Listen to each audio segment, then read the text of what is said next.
Hello दोस्तों, कैसे हैं आप सभी। पॉलिटी में क्या पढ़ाएंगे सर? पॉलिटी में जो पूरा लक्ष्मीकांत है वो पढ़ा रहे हैं हम लोग।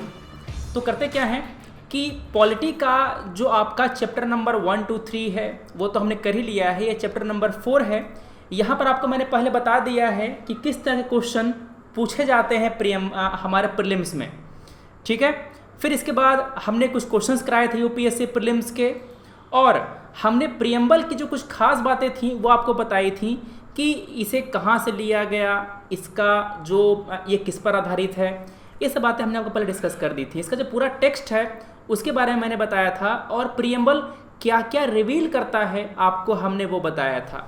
ये रिवील करता है कि जो संविधान का अथॉरिटी है वो कहाँ से आया है। इसकी जो अथॉरिटी है वो आती है हमारी आम जनता, उससे, we the people of India से। जो भारतीय स्टेट है उसका नेचर क्या है हमने आपको ये पहले पढ़ा दिया है। Sovereign, socialist, secular, democratic Republic, ये हमारे भारतीय स्टेट का नेचर है। फिर संविधान का ऑब्जेक्टिव क्या होगा? Justice, liberty, equality and fraternity, ये हमारा ऑब्जेक्टिव होगा हमारे संविधान का। ये संविधान अडॉप्ट कब किया गया था? 26 नवंबर 1949 को इसमें संविधान अडॉप्ट किया गया था, ठीक है। इतनी बातें हमने अपनी पिछली क्लास में पढ़ ली थी। आज बारी है, ये मैंने सवाल पहले करा दिया है, आपको कराया है क्या? जो हॉरोस्कोप है ये क्वेश्चन मैंने करा दिया है। हाँ, ये करा दिया था। बढ़िया, आगे आ जाओ, ठीक है। Social justice as one of the objective, ये भी हमने को पहले कराया है क्या? चलो, कराया तो दोबारा कर लो उसको। Social justice as an objective हमें कहाँ कहाँ देखने को मिलता है, फटाक से बताना मुझे जरा। चलिए, रिवाइज हो जाएगा, बहुत अच्छे, ठीक है। बस 30 सेकंड का समय है, क्योंकि मैंने आपको पहले पढ़ा दिया है कि आपका जो सोशल जस्टिस होता है इसका मतलब क्या होता है, और ये हमें कहाँ कहाँ देखने को मिलता है। जो प्रियम्बल है, डीपीएसपी, दोनों में से कहाँ कहाँ हमको सामाजिक न्याय देखने को मिलता है, ये सवाल पूछा गया है। एकदम आसान सा सवाल है, ठीक है, बढ़िया।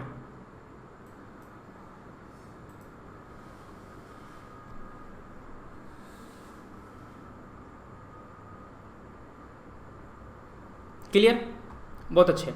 तो यहां पर आपका जो प्रियम्बल है, प्रियम्बल और डीपीएसपी दोनों कहता है, प्रियम्बल और डीपीएसपी दोनों कहता है कि जो सामाजिक न्याय है वो हमें अचीव करना है। पहला, दूसरा दोनों सही है, सी आपका करेक्ट आंसर है। बढ़िया। आप जब जस्टिस की बात करते हैं तो सोशल, इकोनॉमिक और पॉलिटिकल तीनों की बात होती है। अभी हम लोग, हाँ अभी में स्टार्ट हुआ है, आपका कुछ छूटा नहीं है, बस हमने एक सवाल कराया है।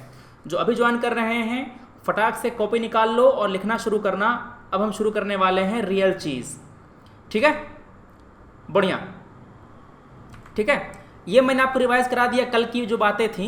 अब हमारा जो रियल है वो शुरू होता है। यहाँ पर ध्यान से देखो, जो हमारे प्रियम्बल में कीवर्ड्स हैं वो कौन से हैं? Sovereign, socialist, secular, democratic, Republic, ये हमारे संविधान के प्रियम्बल के बेसिक कीवर्ड्स हैं जो इसमें मेंशन हुए हैं। जस्टिस, लिबर्टी, इक्वालिटी और फ्रेटर्निटी।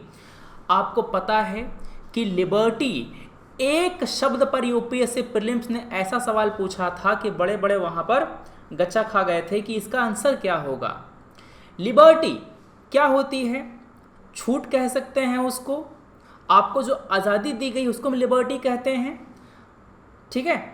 लिबर्टी आपको तभी तक मिली होती है जब तक आप दूसरे की लिबर्टी पर पाँव नहीं रखते। समझ के बात? जब तक आप दूसरे की लिबर्टी को नुकसान नहीं पहुंचाते तब तक आपकी लिबर्टी सुरक्षित होती है, ठीक है, समझ गए? जैसे कि कहावत है, क्या बोलते हैं उसको, अरे भूल गया, अभी एक कहावत याद आया था।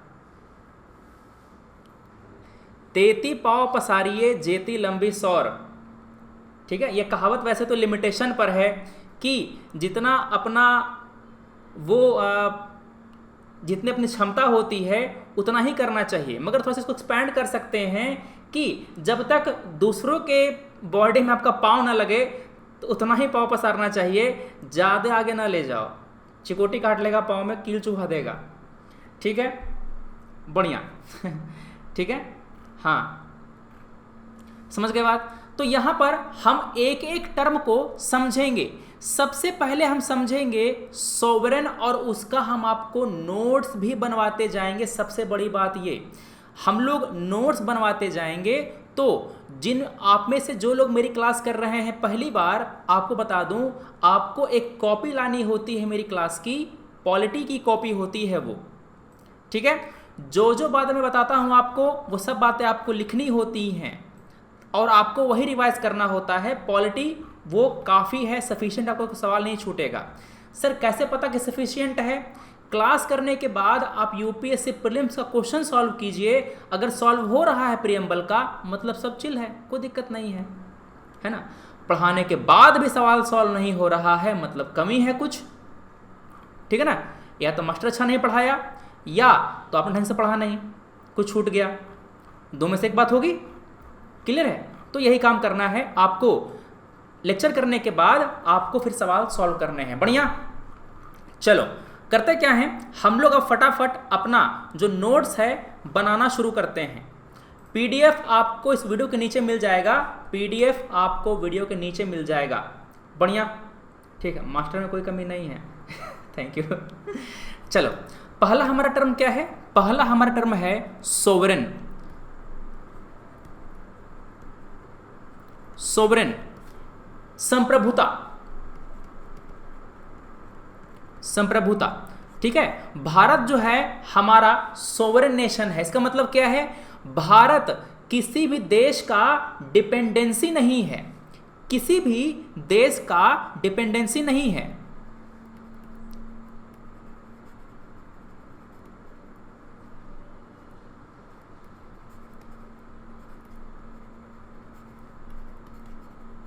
any other nation, not a dependency of any other nation।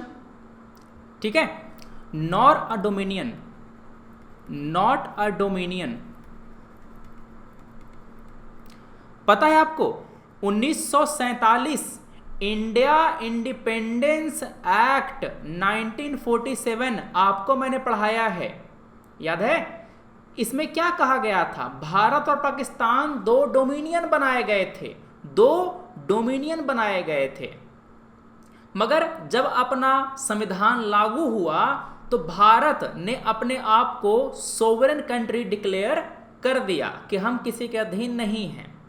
ठीक है ना, अपना डिसीजन लेने के लिए फ्री हैं। सोवरेन का एक मतलब और होता है, होता क्या है कि बेटा जब कमाने लग जाता है तो माता पिता का उस पर अधिकार काफ़ी कम हो जाता है। माता पिता का वो कम सुनता है जब बेटा कमाने लग जाता है। ठीक है, आप में से अधिकांश लोगों ने देखा होगा, इसको महसूस किया होगा। क्लियर है बात? अब देखो, कमाने लग जाना मतलब कि सोवरेन हो जाना। अब पूछेगा नहीं, गर्लफ्रेंड हिंदू हो, मुस्लिम हो, क्रिश्चियन हो, कुछ भी हो, वो चिल है। समझ गए? हाँ, उसको फर्क नहीं पड़ता। ठीक है, तो ये बातें हैं। तो वो कोई भी डिसीजन ले सकता है, उसको कोई रोकने वाला नहीं है, वो सोवरेन हो गया। हाँ, अगर वो घर में बैठा है, नौकरी नहीं है, माता पिता का खाता है, तब लड़की कास्ट की भी हो तब भी उसकी नहीं चलेगी। समझ गए बात? आशीष से पूछो। आशीष कहता है कि बिजली हमें भी गिरती है बार बार। है ना? ठीक है, तो ये होता है सोवरेन का मतलब। सोवरेन का मतलब क्या है? अपना जो ज़मीन है वो किसी को दे सकते हैं, किसी से ज़मीन हम ले भी सकते हैं। फॉर एग्जाम्पल, अभी कुछ समय पहले भारत ने बांग्लादेश के साथ जो स्वैप का एग्रीमेंट है वो साइन किया था। ठीक है ना, हमने अपना कुछ ज़मीन बांग्लादेश को दिया, उसका कुछ ज़मीन हमने लिया, दोनों का काम हो गया। ठीक है, बढ़िया, तो ये बातें हो गई। तो ये एक इंडिपेंडेंट स्टेट है, इंडिपेंडेंट स्टेट है। आज के बाद प्रियम्बल पे कोई भी सवाल आए छूटेगा नहीं आपसे, कोई फंसा नहीं पाएगा। बढ़िया। No authority above it, no authority above it. Sir हम तो यूएन का पार्ट हैं, यूएन का अथॉरिटी हम पर नहीं है क्या? ना, यूएन का भी नहीं, कॉमनवेल्थ का भी नहीं। किसका? कॉमनवेल्थ का भी नहीं, का भी नहीं। समझ गए? न यूएन का न कॉमनवेल्थ का, कोई भी अथॉरिटी हमसे ऊपर नहीं है। बात क्लियर है? ठीक है। हाँ, क्वेश्चन को हम फंसा लेंगे, बिल्कुल सही बात है। बढ़िया। Free to conduct its own affair, free to conduct its own affair. ठीक है, अपने मुद्दे खुद सुलझाने में ये सक्षम है, किसी की जरूरत नहीं है इसको। ठीक है, इसी कारण से हम जब भी भारत पाकिस्तान की बात करते हैं तो क्या कहते हैं? ये हमारा बायलैटरल मुद्दा है, कोई तीसरा नहीं आएगा दो भाई के बीच में। बात समझ गए?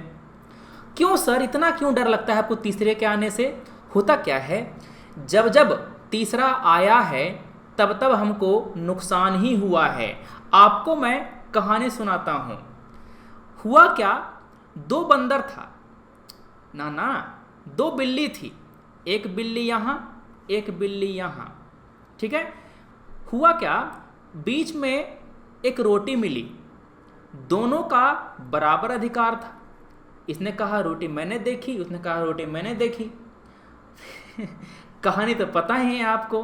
फिर एक बंदर आया, इसने कहा कि हम आपको जो लफड़ा है सुलझा देंगे, जो आपका जो लफड़ा है वो सुलझा देंगे, कोई दिक्कत की बात नहीं है।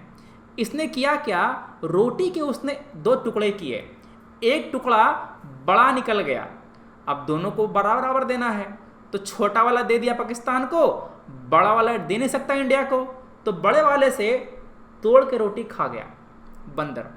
अब टूट गया रोटी ज़्यादा, समझ रहे हो, तो फिर उसमें से कम करना पड़ेगा।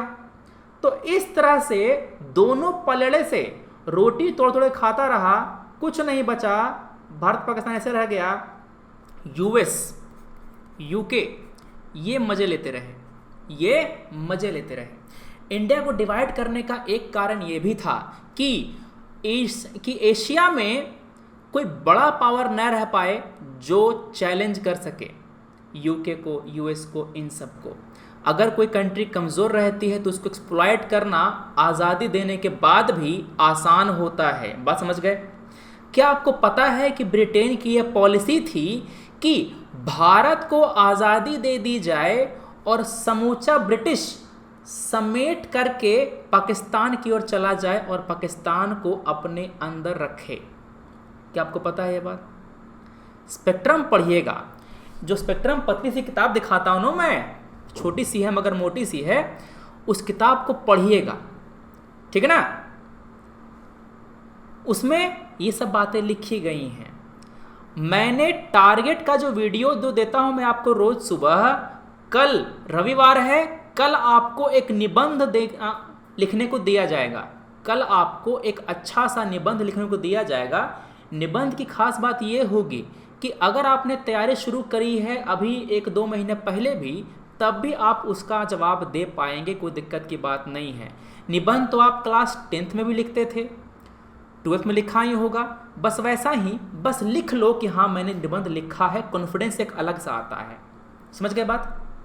हाँ, स्टैटिक टॉपिक का कंटेंट होगा। अगर आपने लक्ष्मीकांत पढ़ रखी है, हिस्ट्री पढ़ रखा है तो आपका काम हो जाएगा। वैसे मैंने आपको पढ़वा दिया है टारगेट में हिस्ट्री और लक्ष्मीकांत, बढ़िया, ठीक है। तो यहाँ पर जो बंदर है यूएस और यूके, इसका हम नहीं चाहते कोई रोल भारत और पाकिस्तान दोनों के बीच में। हुआ क्या था, 1971 में हम लोग विनिंग पावर थे, 71 में हम लोग विनिंग पावर थे, मगर दूसरे कंट्री की प्रेशर के कारण हम युद्ध जीतने के बाद भी LOC का मुद्दा ना सुलझा पाए। सुलझा लिया होता, आ गया होता, हमारा जो मैप है वो एक्चुअल मैप की तरह दिखता जैसा हमारा राजनीतिक मैप है, ये नहीं कि एलओसी पर पाकिस्तान का, एलओसी के उस पार पीओके है, पीओके रहता ही नहीं, ठीक है। हाँ, तो कुछ गलतियां थी हमारे डिप्लोमेट्स की, कुछ प्रेशर था बाहर से, इसी कारण से ये सब समस्याएं अभी तक चल रही हैं, वरना कब का सब सिमट गया होता। समझ गए बात? तो यहाँ पर ये बातें होती हैं सोवरेन की। कॉमनवेल्थ हमारे ऊपर नहीं है, जो ब्रिटिश क्राउन है, ब्रिटिश क्राउन को हमने कॉमनवेल्थ का चीफ माना है। ध्यान से सुनिएगा, किसको? ब्रिटिश क्राउन को। आज भी ब्रिटिश क्राउन ही कॉमनवेल्थ का चीफ होता है। अभी कौन है वहां का, कौन बना था? कुछ युवराज वगैरह है नाम है ना जी, प्रिंस चार्ल्स वगैरह कुछ था जो बना है अभी हाल में ही। ये कहते हैं डेमोक्रेटिक संस्था है, कहते हैं कॉमनवेल्थ डेमोक्रेटिक संस्था है। मगर चचा डेमोक्रेटिक है तो बताओ, बनाओ अफ्रीका वाले कंट्री को उसका चीफ, खुद क्यों बने बैठे हो? समझ रहे बात? कॉमनवेल्थ में पहले क्या था कि only farmer colony, formal colony मतलब जो पूर्व उपनिवेश थे ब्रिटेन के, केवल वही पाए जाते थे इसमें। मगर अब क्या है, अब इसके कुछ और भी कंट्रीज जुड़ गए हैं इसमें जो ब्रिटेन के पूर्व उपनिवेश नहीं थे। तो अगर मैं सवाल पूछ दूं आपसे कॉमनवेल्थ के बारे में चुपके से कि ये बताओ, कॉमनवेल्थ एक ऐसा समूह है जिसमें वही कंट्री केवल हैं जो ब्रिटेन के पूर्व उपनिवेश थे। क्या बात सही है, गलत है? गलत है, ठीक है, बढ़िया। ये बात गलत है, इसमें कुछ कंट्री हैं जो ब्रिटेन के पूर्व उपनिवेश नहीं थे जो इसके मेंबर हैं। बस समझ में आ गई? तो ये आपका हो गया सोवर्निटी। अगला आपका है सोशलिस्ट।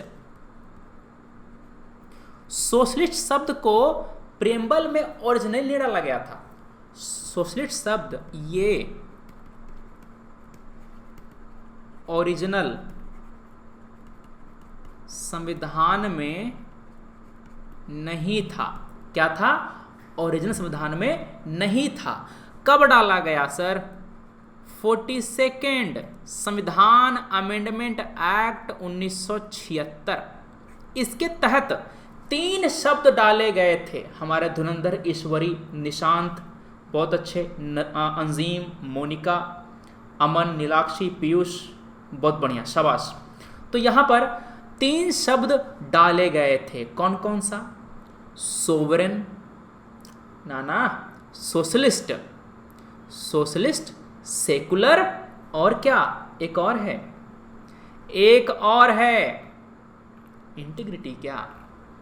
कौन सा है जी? इंटीग्रिटी है ना? नहीं, फ्रेटर्निटी है।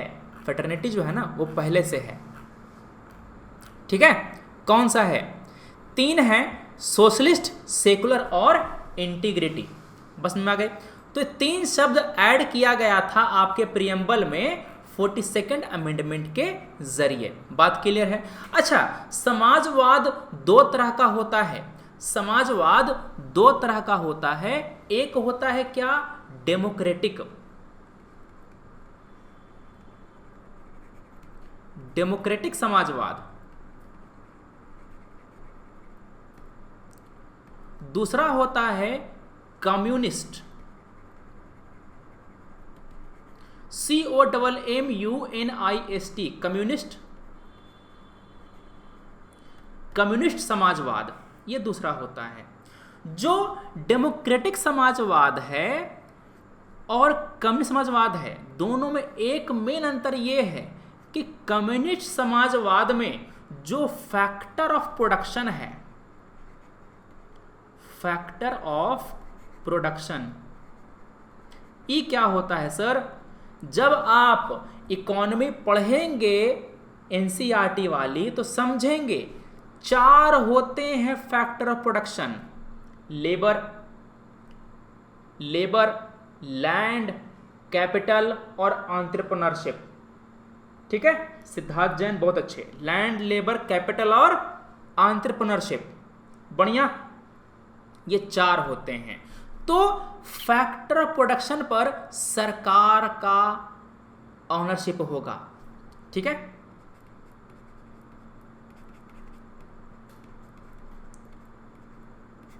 सरकारी होंगे, बढ़िया।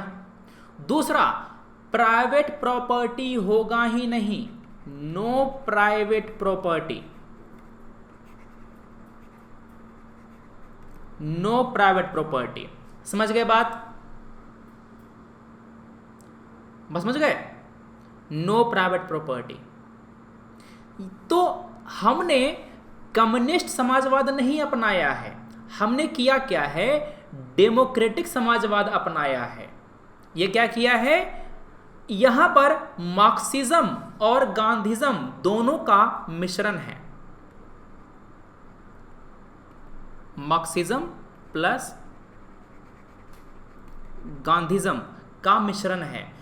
इसमें होता क्या है, पब्लिक और प्राइवेट साथ में कोएग्जिस्ट करते हैं, पब्लिक और प्राइवेट सेक्टर दोनों साथ में कोएग्जिस्ट करते हैं, जैसे कि हमारे यहाँ भारत में है ना। हमारा जो इकोनॉमी है कैपिटलिस्ट इकोनॉमी नहीं है, हमारा इकोनॉमी सोशलिस्ट इकोनॉमी नहीं है, हमारा इकोनॉमी क्या है, मिक्सचर है, मिक्स्ड इकोनॉमी है। बहुत अच्छे अलीशा, सिद्धार्थ जैन, बहुत अच्छे, बहुत बढ़िया। ठीक है, तो हमारा क्या है, हमारा मिक्स्ड इकोनॉमी है। बात क्लियर है? ठीक है ना। और क्या है यहाँ पे, और क्या है, हमने इसको अपनाया है, हमने डेमोक्रेटिक समाजवाद को अपनाया है।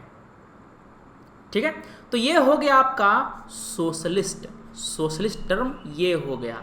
ये संविधान में पहले था नहीं प्रियम्बल में, मगर क्या हमारा संविधान समाजवादी नहीं था? एकदम था, पहले भी था। क्या हमारा DPSP, directive principle of state policy, पहले से ही डिक्लेयर करता है कि भारत एक क्या बनेगा, वेलफेयर स्टेट बनेगा। समझ गए मुन्ना, क्या बनेगा, वेलफेयर स्टेट बनेगा। प्रेम्बल डीपीएसपी बोलता है कि नहीं बोलता है? डीपीएसपी बोलता है। तो जो चीज पहले इम्प्लिसिट थी, जो चीज छुपी हुई थी, उसको हमने खुले खुले बोल दिया। ठीक है, एक ऐड देखा होगा आपने गोदरेज डीवीडी प्लेयर का, यूट्यूब पर जाना, गोदरेज डीवीडी प्लेयर का ऐड देखना, उसमें मैंने पहले बताया था शायद लड़का जो है दुल्हन देखने जाता है, ठीक है ना, तो उसको क्या होता है, छोटी वाली पसंद आ जाती है। अब गोदरेज डीवीडी प्लेयर है, साउंड तेज है, तो बेचारा बोल रहा है मन में ही कह दिया मुझे छोटी वाली पसंद है समझ रहे? तो देखिएगा काफ़ी सारे अच्छे अच्छे ऐड आते थे हमारे पहले ज़माने में। अभी तो खैर पता नहीं क्या करते हैं ये लोग, क्रिएटिविटी घोल के एकदम बहा दिए हैं नाली में। ठीक है ना। हाँ चलो, तो ये बातें हो गई।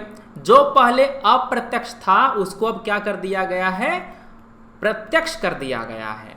आ जाओ, अब आता है मुद्दा सेकुलर। सेकुलर दो तरह का होता है, सेकुलरिज्म दो तरह का होता है। एक है आपका इंडियन कॉन्सेप्ट ऑफ सेकुलरिज्म, दूसरा आपका है वेस्टर्न कॉन्सेप्ट ऑफ सेकुलरिज्म। दोनों में अंतर क्या चाचा, दोनों में अंतर क्या है? मेंटोस के मस्त एकदम, मेंटोस वाले तो एकदम मेंटोस का, सेंटर फ्रेश का, ये सब के अच्छे अच्छे ऐड आते हैं। ठीक है, चलो, तो इंडियन सेकुलरिज्म में क्या था, इसमें यह कहता है कि हम किसी धर्म के प्रति कोई नकारात्मक रवैया नहीं रखेंगे। क्या रखेंगे? नकारात्मक रवैया नहीं रखेंगे। सभी रिलीजन को सेम दर्जा प्राप्त होगा।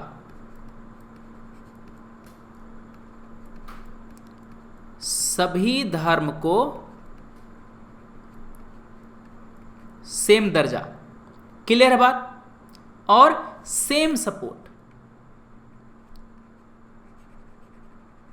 Same support from the state, same support from the state. बढ़िया। वेस्टर्न वाला क्या कहता है सर? ये कहता है कि हम एक आर्म्स लेंथ की दूरी बनाए रखेंगे। State will be at an arms length, ठीक है, फ्रॉम द रिलीजन।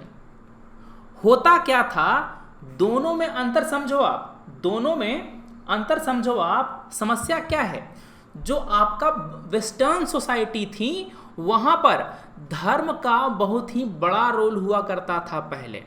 हमारे यहाँ इतना रोल नहीं हुआ करता था धर्म का।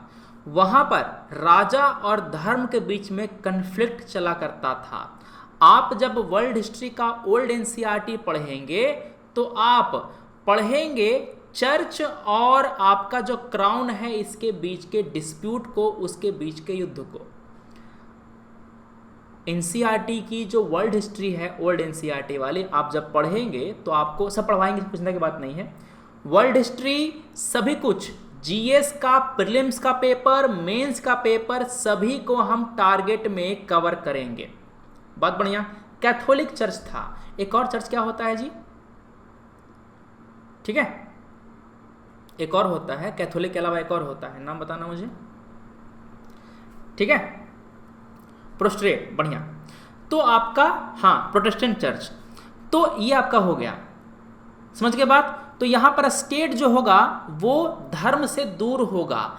यहां पर जो कुरीतियां हैं वो धर्म से उतनी संबंधित नहीं हैं, मगर हमारी जो कुरीतियां हैं, सती प्रथा, बाल विवाह, ये वो, तो हमारे धर्म से संबंधित हैं, हमारे धर्म से संबंधित हैं।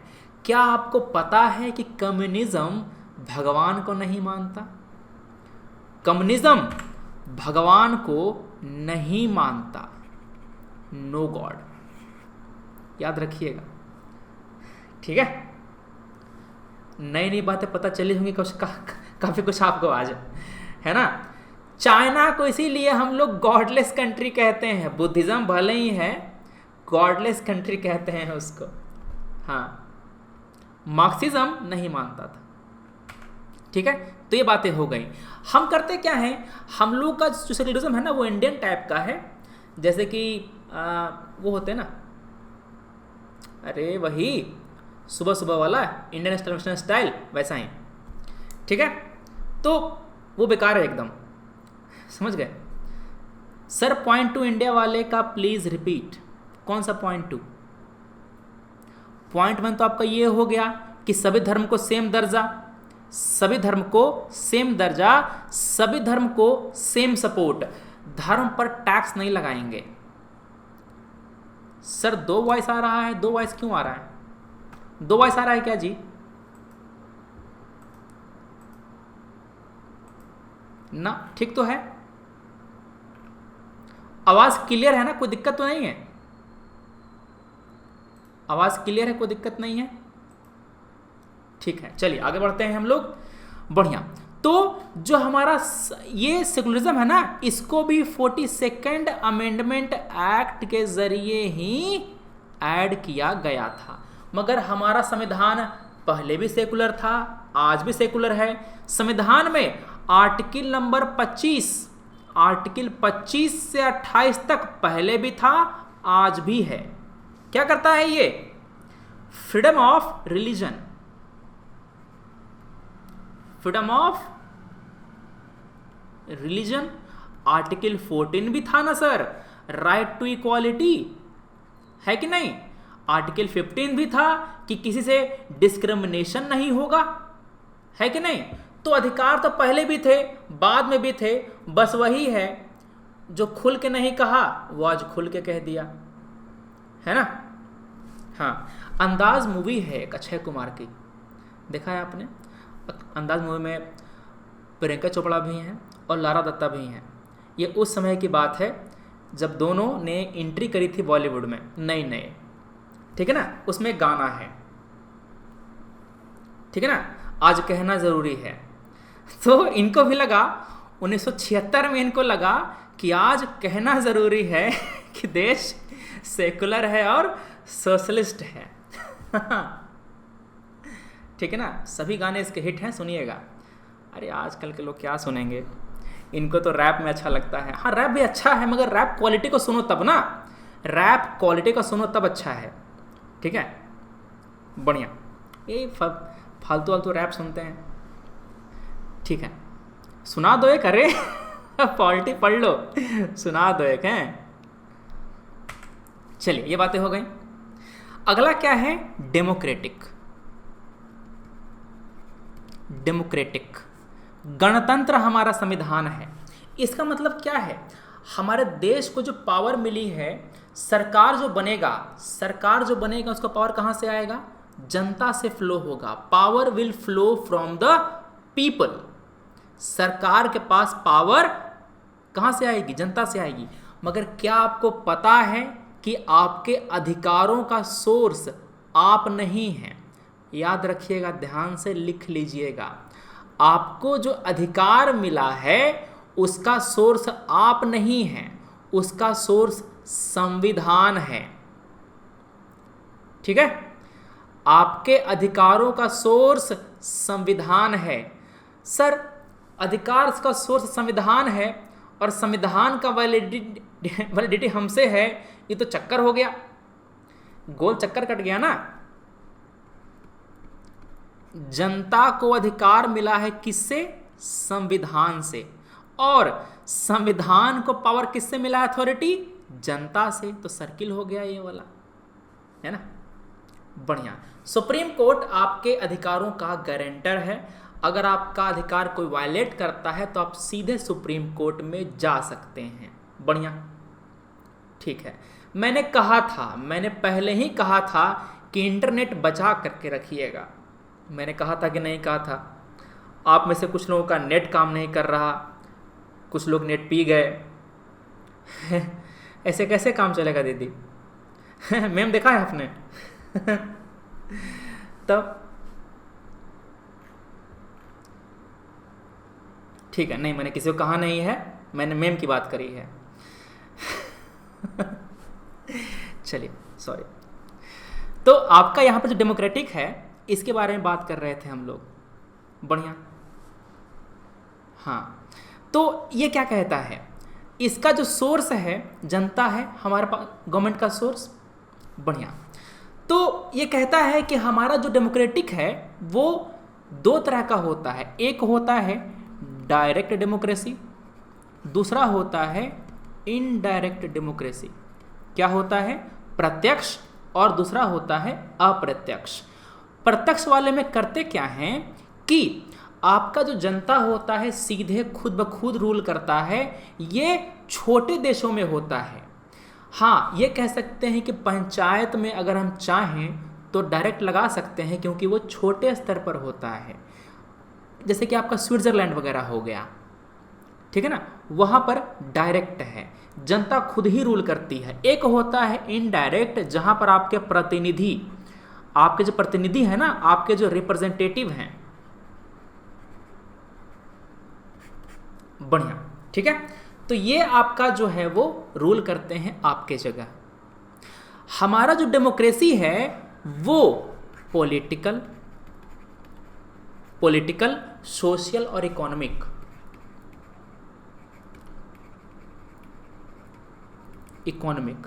तीनों तरह के डेमोक्रेसी की बात करता है। आप जब प्रियम्बल पढ़ेंगे तो जब आप जस्टिस देखेंगे तो वो भले है 3, मगर डेमोक्रेसी में ये नहीं कहा गया है कि 3 होगा। ध्यान से प्रियम्बल देखो, यहाँ पर देख रहे हो, जस्टिस क्या है, सोशल, इकोनॉमिक एंड पॉलिटिकल। मगर डेमोक्रेटिक कैसा होगा इसके बारे में कोई वर्णन नहीं है, मगर ये इम्प्लिसिट है कि डेमोक्रेटिक कैसा होगा, पॉलिटिकल भी, इकोनॉमिक भी और सोशल भी। समझ गए बात? ठीक है, बात समझ गए? हाँ, क्या पूछ रहे हो? मुस्कान झा पूछ रही हैं, sir doctrine of popular sovereignty का मतलब क्या होता है? मुस्कान झा ने पूछा है डॉक्ट्राइन ऑफ पॉपुलर सोवरेनिटी लिखने दो।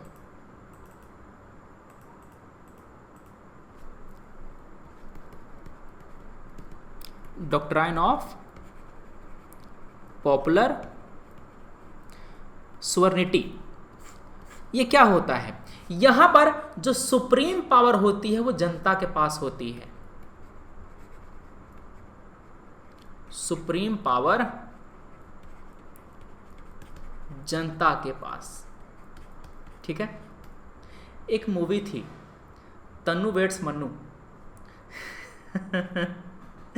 आपको सीन याद आ गया होगा, क्वेश्चन वाला, है ना?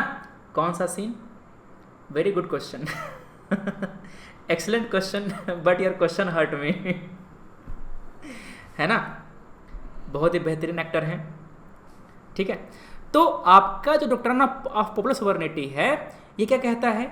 सुप्रीम पावर जो होता है वो जनता के पास है। यहाँ पर उल्टा है। आपका क्वेश्चन बहुत अच्छा है, सुन करके बहुत अच्छा लगा हमको, बाकी लोगों को सीखने को मिला चीज़ें, ठीक है। चलिए, नहीं देखी, अरे थोड़ा बहुत देख लिया करो, कोई दिक्कत नहीं है इतना। हाँ, मैंने क्या बताया था? डेली टारगेट पूरा करने के बाद आप जो मन करे आप कर सकते हैं। गाना सुनिए, मूवी देखिए, कहीं घूम आइए, कुछ भी कीजिए। टारगेट पूरा होना चाहिए, और टारगेट वो आसान नहीं है। दिन भर में बैठ करके अगर आप 8 घंटा भी नहीं पढ़ रहे हैं फुल टाइम हो करके भी, तो समस्या की बात है। टारगेट में दिन पूरा चला जाता है, यही तो इंटेंशन है, यही तो हम चाहते हैं। किताब पढ़ने का आदत डल जाएगा आपका एक बार, तो किसी की ज़रूरत नहीं पड़ेगी आपको। सुमन सर को कोरोना हो, कुछ भी हो, कोई फ़र्क नहीं पड़ेगा, ठीक है। बढ़िया, बहुत अच्छे। एक बात और, हमारा जो कोर्स है उसके बारे में बता दूं आपको। 3 अगस्त से, मतलब परसों से, हमारा जो बैच है वो शुरू हो रहा है कंप्लीट करंट अफेयर का। तो जो लोग ज्वाइन करने के प्लान में हैं, आज और कल अच्छा मौका है, इससे बेहतर मौका नहीं मिलेगा, क्योंकि 3 अगस्त से आपका 1 ईयर का बैच भी शुरू हो रहा है। 1 ईयर का बैच शुरू हो रहा है हिंदी माध्यम में और अंग्रेजी माध्यम दोनों में। इसमें एक बैच में 8 से 10 टीचर होंगे जो आपके जीएस का सारा सिलेबस कवर करेंगे। जीएस 1, 2, 3, 4, यूपीएससी प्रीलिम्स का पेपर, जीएस का सभी। बढ़िया, समझ गए? तो 1 ईयर बैच और जो 2 ईयर बैच है ये भी शुरू किया जा रहा है, हिंदी और अंग्रेजी माध्यम दोनों में अलग अलग। हिंदी माध्यम का बैच अलग है, अंग्रेजी मीडियम का बैच अलग है, और एसएन लाइव रेफरल कोड है। आप जब ज्वाइन करेंगे तो वहाँ पर आपका एक आइकॉनिक का ऑप्शन आएगा, एक आपका प्लस का ऑप्शन आएगा। प्लस में केवल मेरी सेवा रहेगी, केवल मेरा गाइडेंस रहेगा पूरा। आइकॉनिक वाले में मेरा तो रहेगा ही रहेगा, अनअकैडमी की एक टीम है जो आपको पूरी तरह से ट्रैक करेगी, कहाँ कब क्या पढ़ना है, कॉपी आपका पूरा एवेल्युएट करेंगे, रेगुलर टेस्ट होगा। वो फ़ायदा है आइकॉनिक का। तो आपको जो मन हो वो सब्सक्राइब कर सकते हैं। आपके साथ मैं दोनों में रहूँगा। आप प्लस ज्वाइन करेंगे तब भी, आइकॉनिक ज्वाइन करेंगे तब भी, दोनों में सारी जो मेरी फैसिलिटीज़ जो होंगी पर्सनल वाली वो आपको दी जाएंगी। जैसे कि आपको मॉक टेस्ट कराना है, आपके आंसर्स वगैरह एवेल्युएट करने हैं, मैं खुद करता हूँ। ये नहीं कि मेरी कोई टीम है, मैं सारा खुद करता हूँ, क्योंकि जिसको पता है कैसे आंसर लिखना है वही काम कर सकता है वो सब, ठीक है। तो जिन्हें ज्वाइन करना है वो आज या कल में कर लेंगे, SN लाइव रेफरल कोड है, ठीक है। बढ़िया, चलिए चलते हैं हम लोग अपने आगे तरफ, जहां हम लोग पढ़ रहे थे। ये पढ़ लिया, डेमोक्रेसी पढ़ लिया। तो डेमोक्रेसी, हाँ यहाँ पर मैं बताना भूल गया, जो आपका डायरेक्ट वाला है ना, डायरेक्ट वाले में 4 तरह से करते हैं, रेफरेंडम, इनिशिएटिव, रिकॉल और प्लेबिसाइट। रेफरेंडम, प्लेबिसाइट और क्या था, इनिशिएटिव, रेफरेंडम, प्लेबिसाइट, इनिशिएटिव और क्या था, recall, right to recall. Recall में होता क्या है? रिकॉल में होता क्या है कि मान लो कि आपने एक एमपी चुन लिया, या फिर मान लो कि आपने कोई प्रतिनिधि चुन लिया, हाँ बता रहा हूं, आपने कोई एमपी चुन लिया। करते क्या है कि मान लो कि ठीक से काम नहीं कर रहा है तो उसको आप बुला लो, है ना। अगर आपने कोई एमपी चुन लिया तो ये नहीं कि 5 साल तक तुम रहो, ना ना ना ना, 5 साल में मेरा क्या होगा कौन जान रहा है। खत्म करो, तुम वापस आओ, दूसरे को भेजते हैं। प्लेबिसाइट, पी से होता है प्लेबिसाइट, ठीक है। रशिया ने क्रीमिया में रेफरेंडम कराया था। क्या कराया था? रशिया ने क्रीमिया में रेफरेंडम कराया था कि क्रीमिया को रशिया में शामिल होना है कि नहीं है। आई से होता है इनिशिएटिव, आई से होता है इनिशिएटिव।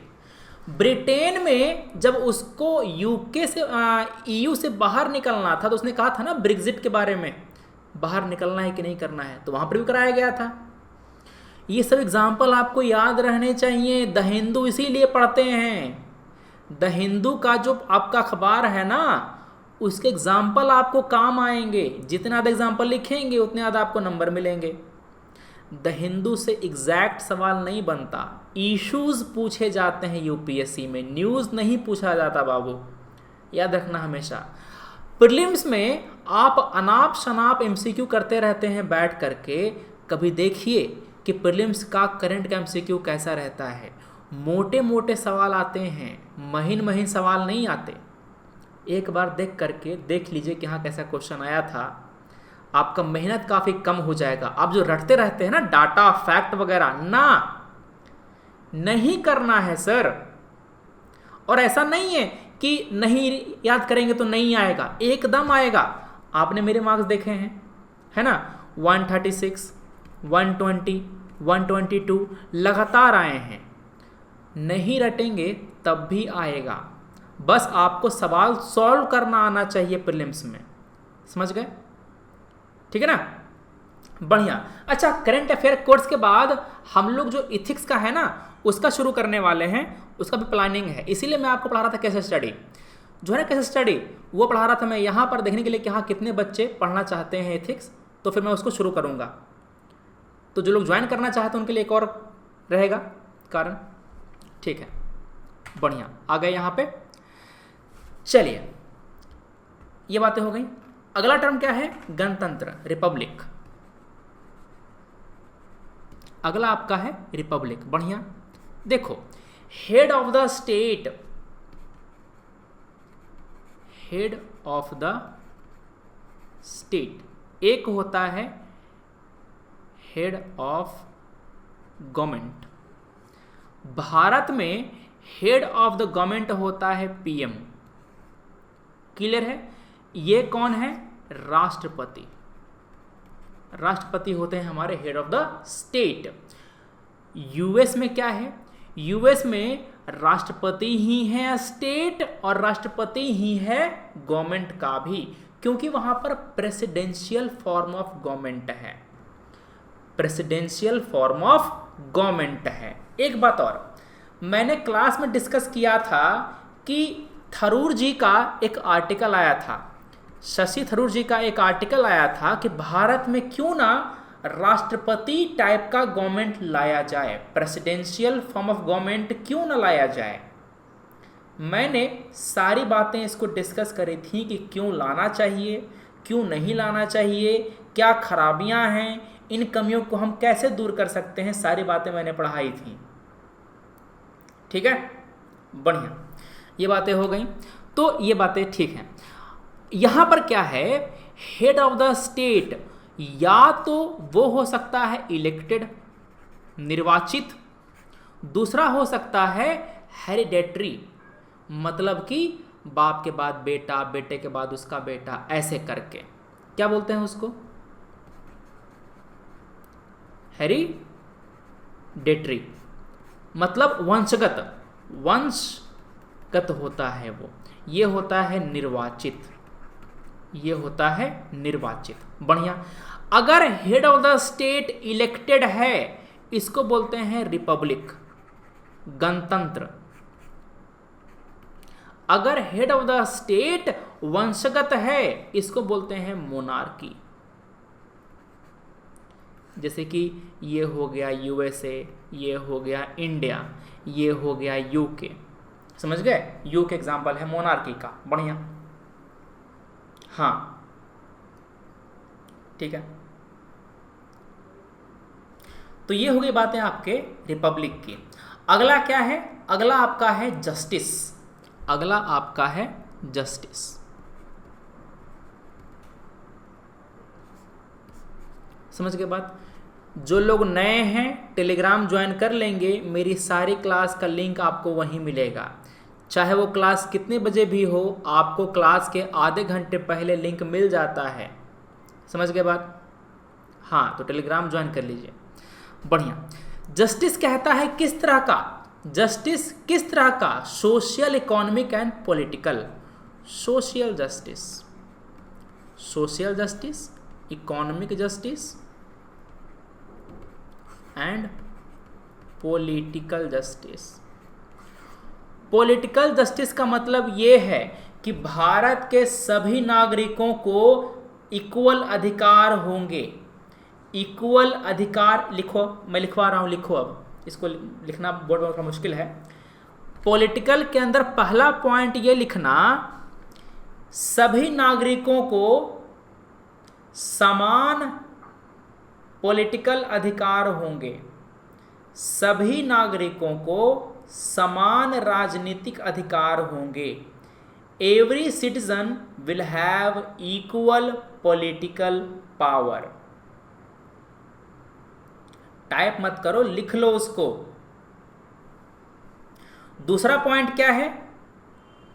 जो पॉलिटिकल ऑफिस होगा, मतलब प्रधानमंत्री का पद, राष्ट्रपति का पद, इस पर सभी का इक्वल अधिकार होगा। Equal access to all political offices. Equal access to all political offices. ठीक है? समान political right, equal access to all political offices. ठीक है? Equal voice in the government. Equal voice in the government. ये तीन मतलब है पॉलिटिकल जस्टिस का।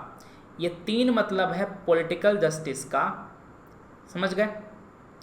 ये तीन मतलब है आपके पॉलिटिकल जस्टिस का। अगला आपका है इकोनॉमिक जस्टिस। इसका मतलब ये है कि कोई भी डिस्क्रिमिनेशन नहीं करेंगे। नो भेदभाव, नो भेदभाव ऑन इकोनॉमिक फैक्टर।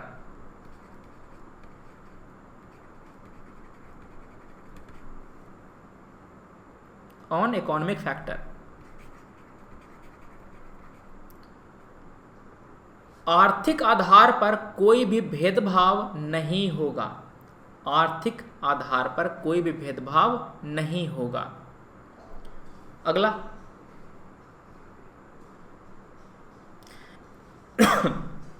जो wealth, income, property, wealth, income, देखो, जिनका बोलने पर छूट रहा है वो हाथ तेज चलाइए। अब भले ही आपके हैंडराइटिंग खराब हो, हाथ तेज चलाइए। आपका हाथ खुल जाएगा।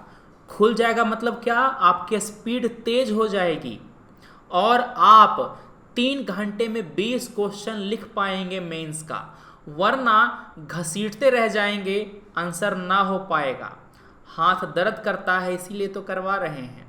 जब ऑफलाइन पढ़ाते हैं ना, तो बच्चा क्लास में होता है, ठीक है, भाग सकता नहीं, लिखना ही पड़ेगा, तो लिखते हैं। आपको जो फ़ायदा मिल रहा है उसका इस्तेमाल कीजिए, लिखिए उसको, इतना तो कर सकते हो ना। ठीक है, बढ़िया, ठीक है, चलो हो गया। अगर ये हाथ दुख रहा है, ये वाला हाथ जाकर दीवार मार दो, ठीक है, ये हाथ नहीं दुखेगा। समझ गए बात? चलिए, यहां पर हो गया क्या? ओके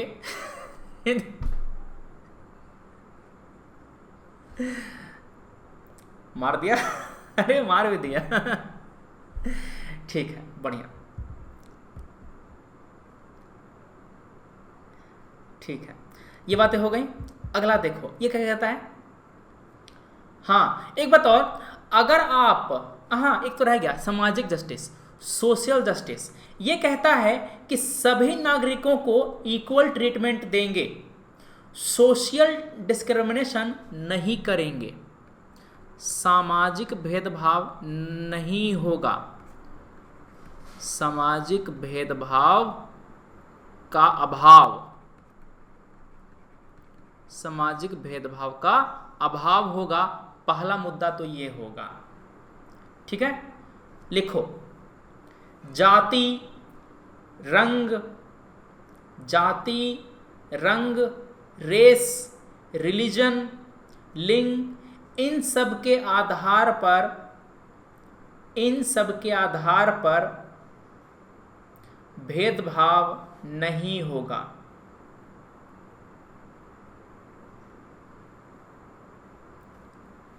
इन सब के आधार पर भेदभाव नहीं होगा, ठीक है। इसको हम कहते हैं सोशल जस्टिस। सोशल जस्टिस का मतलब ये है कि अछूत को जो अछूत मानते हैं उसको ख़त्म करना, जो दलित को, एसटी एससी ओबीसी के प्रति जो डिस्क्रिमिनेशन होता है उसको ख़त्म करना, इसको कहते हैं क्या, सोशल जस्टिस। एक खास बात आप नोट कीजिएगा, अगर आप सोशल और इकोनॉमिक जस्टिस मिला देते हैं, अगर आप सोशल और इकोनॉमिक मिला देते हैं ना, इसको हम कहते हैं क्या, डिस्ट्रीब्यूटिव जस्टिस। दोनों को अगर आप मिला देते हैं इसको हम कहते हैं डिस्ट्रीब्यूटिव, DISTRIBUTIVE, डिस्ट्रीब्यूटिव जस्टिस। सवाल चुपके से पूछ देगा, ये बताइए डिस्ट्रीब्यूटिव जस्टिस के अंतर्गत कौन कौन सी बातें आती हैं। तो social justice and economic justice, ठीक है। सर वेल्थ इनकम वाला एक बार प्लीज, वेल्थ वाला ये कहते हैं कि आपका वेल्थ इनकम प्रॉपर्टी के आधार पर कोई भी भेदभाव नहीं करेंगे। फॉर एग्जांपल, आज़ादी के पहले जो वोटिंग राइट था वो दिया गया था किसके आधार पर, आप कितना टैक्स पे करते हैं, आपके पास कितनी प्रॉपर्टी है उसके आधार पर। आज़ादी के बाद ऐसा होता है क्या, नहीं, सबको समान अधिकार दिया गया है, सबके पास एक ही वोट है। रेस का क्या मतलब होता है जी, रेस का हिंदी क्या होता है, रेस का हिंदी क्या होता है,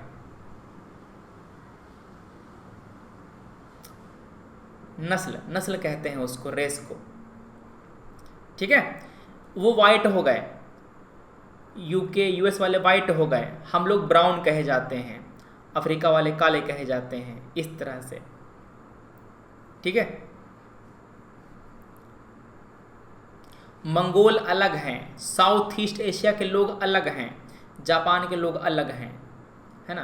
तो इन सबको हम लोग नस्ल कहते हैं, सबको हम लोग रेस कहते हैं, नस्लवाद नहीं कहते। नस्ल के आधार पर विभिन्नता करना ये कहलाता है नस्लवाद, समझ गए बात। नस्ल के आधार पर विभिन्नता करना ये कहलाता है नस्लवाद। नस्ल कॉमन चीज है, नाउन है ये, ठीक है। कोई दिक्कत है, हाँ। आपको जिनको भी प्लस ज्वाइन करना है, यहां पर मैंने आपको ईमेल आईडी दे दी है, आपको नंबर दे दिया है, आप कॉल कर सकते हैं मुझे, ठीक है। कोई भी दिक्कत हो, कुछ पूछना हो, इस नंबर को नोट कर लीजिएगा, स्क्रीनशॉट ले लो, इस पर कॉल करना। कोई भी समस्या हो, कुछ जानना हो, कुछ पूछना, कुछ क्लियर करना हो कि सर ऑप्शनल के लिए पैसे अलग देने पड़ेंगे क्या, नहीं, सब कुछ एक ही में। जीएस, यूपीएससी प्रीलिम्स का, मेंस का, इंटरव्यू का, ऑप्शनल का, सब एक ही में, अलग से एक पैसा नहीं है इसमें, ठीक है। बात क्लियर है। अगला बच गया लिबर्टी, लिबर्टी, इक्वालिटी, फैटर्निटी, ये तीन हम करेंगे अगली क्लास में। सबसे इंपॉर्टेंट तो अब रहना है यहां पर आपका जो अमेंडेबिलिटी है, अमेंडेबिलिटी, ये कर लेंगे। फिर क्या प्रियम्बल संविधान का पार्ट है कि नहीं है, केशवानंद भारती केस, आपका जो LIC केस है, हम इन सब के बारे में पढ़ेंगे। प्रियम्बल का महत्व क्या है, इसका क्या इस्तेमाल है, सिग्निफिकेंस, ये हम पढ़ेंगे। ये क्लास रोज 8 बजे से होगी, संडे हो या मंडे, रोज आओ क्लास में, ठीक है। अंडा नहीं खाना, कार्तिक बीत जाने दो वरना हमें घर से बाहर निकाल देंगे घर वाले। अरे यार क्या कहें, ब्राह्मण से ज़्यादा ब्राह्मण है हमारे यहाँ, समझ रहे हो। जात से ब्राह्मण नहीं है मगर उनसे ज़्यादा कड़ाई होती है पूजा पाठ के मामले में, मानने के मामले में। खुद तो नहीं खाएंगे, तुमको भी खाने नहीं देंगे, समझ रहे हो। तो यहाँ पर ये बातें हैं। ब्राह्मण भी आजकल अंडा खाते हैं, चिकन खाते हैं, मगर हमारे यहाँ गलती से पैदा हो गए गलत कास्ट में समझ गए। पापा हमारे जनेऊ पहनते हैं, बोले क्या बात, आप पूजा करते हैं ना इतना हमें नहीं है। हाँ, अरे एक कहावत है, मन चंगा तो कठौती में गंगा, एक कहावत है हमारे यहाँ, मन चंगा कठौती में गंगा। तो मन स्वच्छ रखिए, सब कुछ होगा, मन में कोई पाप ना लाइए। जहाँ पर आप मदद कर सकते हैं वहाँ पर मदद कीजिए। फॉर एग्जांपल, आप में से जिन लोग को भी कोई आर्थिक प्रॉब्लम होगी कोर्स ज्वाइन करने में, बताइएगा, मेरे लिए जितना हो पाएगा मैं करूँगा अपनी तरफ से, ठीक है। बढ़िया, और कोई सवाल है, कुछ क्वेश्चन है? कल सुबह नहीं, स्पेशल क्लास अब रोज 8 बजे होगी, स्पेशल क्लास रोज 8 बजे होगी। टेलीग्राम है, ज्वाइन कर लेना। बढ़िया। हाँ, कोई क्वेश्चन हो तो दीजिए यहाँ पे। हाँ, क्वेश्चन आए हैं ढेर सारे, देख लेते हैं उसको। बढ़िया। क्वेश्चन अंकित ने पूछा है, सर बेसिक बुक की लिस्ट बता दीजिए एक बार। मैं करूँगा क्या, अभी मैं टेलीग्राम पर एक आपको लिस्ट भेजूंगा, उसको देख लेना। प्रीलिम्स के कौन से टॉपिक के लिए क्या पढ़ना है, मैंने स्क्रीनशॉट लिया हुआ है, आपको मैं भेज दूंगा, ठीक है। ये मेरी क्लास हुई थी, किस तारीख की क्लास है जी इसमें, ये तारीख है 5/7 की क्लास है, 5 जुलाई क्लास है ये वाली। हाँ, उस दिन शायद प्रीलिम्स का डेट आया था कि 4 अक्टूबर को क्लास होने वाली है शायद, इसीलिए, ठीक है ना। बढ़िया, तो इसको ये मैं टेलीग्राम पर डाल दूंगा।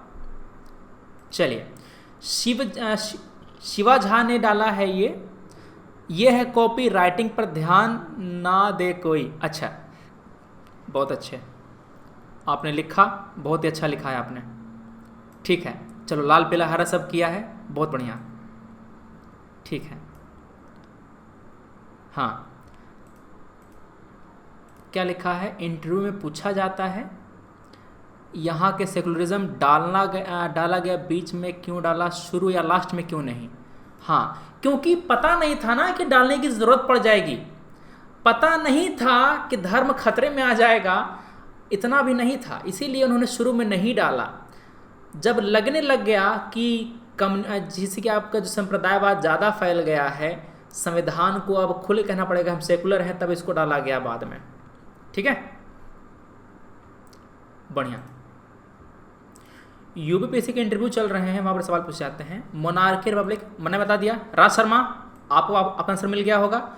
मोनार्की में आपका होता है वंशगत, हेड ऑफ द स्टेट, और रिपब्लिक में क्या होता है, निर्वाचित, आपका इलेक्टेड होता है। बढ़िया। वेब सीरीज को रेगुलेट करने के लिए क्या कोई लॉ नहीं है? नहीं, कोई लॉ नहीं है काफ़ी इसमें वो हो जाता है ना, टीप नहीं हो रहा ना। टीवी के लिए तो अलग है, टीवी के लिए जो ब्रॉडकास्टिंग वाला है वो रेगुलेट करता है कि हाँ कहाँ पे क्या आ रहा है, नेट वाले पे नहीं। क्लाइमेट इट्स वेरी कंफ्यूजिंग, पहले एक ख़त्म कर लेने दीजिए, लेंगे उसको भी। सर मैंने अभी 12th की है, मैं अगले साल ज्वाइन करूँ अकेडमी, क्योंकि फिर 2 ईयर बचेंगे ग्रेजुएशन के लिए, और 2 ईयर का प्लान ले लूँगा आपके कोर्स से। अगले साल लोगे, ठीक है। वैसे तुम 12th में ही हो ना यार, चिल रहो थोड़ा। 12th में हो तुम, आराम से जो बेसिक NCERT है पढ़ो आराम से, ठीक है, एकदम चिल होके। कोई दिक्कत हो बताना। प्रतीक्षा आप कभी भी कॉल कर सकती हैं, इस क्लास के बाद कर लीजिएगा, ठीक है। क्या आप पॉलिटी की क्लास नहीं लेते? रोज लेते। कोमल यादव जी, क्लास पॉलिटी की डेली होगी, कल भी है 8 बजे। सर आपने कहा था 1 अगस्त से आप साइंस एंड टेक की क्लास कंटिन्यू कीजिए। क्लास तो होगी, science and tech class YouTube पे है, ये क्लास यूट्यूब पर है। जो पॉलिटी है ना वो यहाँ पर है, स्पेशल वाले हैं, ठीक है ना। कोई दिक्कत नहीं है, कहीं पढ़ो, है तो फ्री दोनों। हाँ, बहुत अच्छी बनाई कॉपी आपने, यश प्रकाश सिन्हा जी, बहुत बढ़िया, शानदार। सर मोटिवेट कर दो प्लीज, फेल होगा तो ब्याह नहीं होगा। घर से भगा देंगे अलग घर वाले। आर्टिकल 129 क्या था? मुझे पढ़ना पड़ेगा, देखना पड़ेगा 129 क्या था, ठीक है। हाँ आकाश सिन्हा जी, यह आपका 8 बजे रोज होगा, स्पेशल में डेली यहीं पर होगी। हम पहले पॉलिटी खत्म करेंगे, अब फिर बाकी चीज़ पे आएंगे। कैसे करूँ, कुछ हेल्प कर दो। अथर्व देखकर आप टेलीग्राम पर मैसेज कीजिएगा, आपके जो सीनियर्स हैं वो आपको मैसेज वहाँ पर गाइड कर देंगे, है ना। टेलीग्राम में लिंक दे रखा है ऊपर में, टेलीग्राम क्लिक करो, आपको वहाँ जवाब मिल जाएगा। थोड़ा लंबा क्वेश्चन आंसर है क्योंकि इसका, ठीक है। विश्वनाथ, एक बात पूछनी है, मैं वेस्ट बंगाल बोर्ड से हूँ, मैंने मेंस का पेपर बंगाली में चूज़ किया है, मुझे बंगाली वर्जन में नोट्स अवेलेबल होंगे क्या? बंगाली तो भाई मुश्किल है, ये मुझे नहीं पता बंगाली में, मगर देखना पड़ेगा, पूछना पड़ेगा। मतलब किस पे कह रहे हो नोट्स, मेरे नोट्स या प्लस के नोट्स? मेरे नोट्स तो खैर जो अंग्रेजी में हिंदी में है बस वही हैं, ठीक है। कर लिया था 12th, बहुत अच्छे। दोबारा क्वेश्चन आ गया, सर एक गाना सुना था ऐसे रिक्वेस्ट मत किया करो व्यूअर, फिर व्यूअर कम जाएंगे। फुल मोटिवेटेड सर नहीं, ये नहीं हो, क्या नहीं होगा? हाउ टू कंसंट्रेट डेली, ये तो यार आपको करना है, कैसे कंसंट्रेट करना है इस पर कोई कुछ कर नहीं सकता। हाँ ये है, आप टारगेट डेली फॉलो कीजिएगा तो भटकिएगा नहीं। टारगेट में कब क्या करना है, कितनी देर में करना है, ये आपके लिए ही है। वो जो भटकते हैं ना उनके लिए ही है वो, उसको फॉलो कीजिए। यूट्यूब पर जाना, टारगेट लिखना, सुमंत कुमार, आपको मिल जाएगा वो वाला वीडियो, ठीक है। अरे कितनी बार पूछोगे एक सवाल कस्तूरी राणा जी, मैंने अब सवाल ठीक है। आपको मैंने पॉलिटी के लिए पढ़ा रहा हूं ना, विजन का करंट अफेयर, उससे हो जाएगा, ठीक है, उससे क्लास हो जाएगा। क्लाइमेट क्लास ले लेंगे, क्लाइमेट कितने टाइप के होते हैं, कौन कौन से क्लाइमेट से बता देंगे उस पर।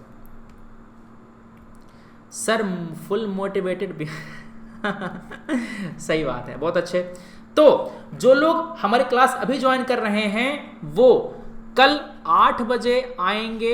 8 बजे से हमारी क्लास डेली होती है, महीने में 30 दिन, संडे हो या मंडे।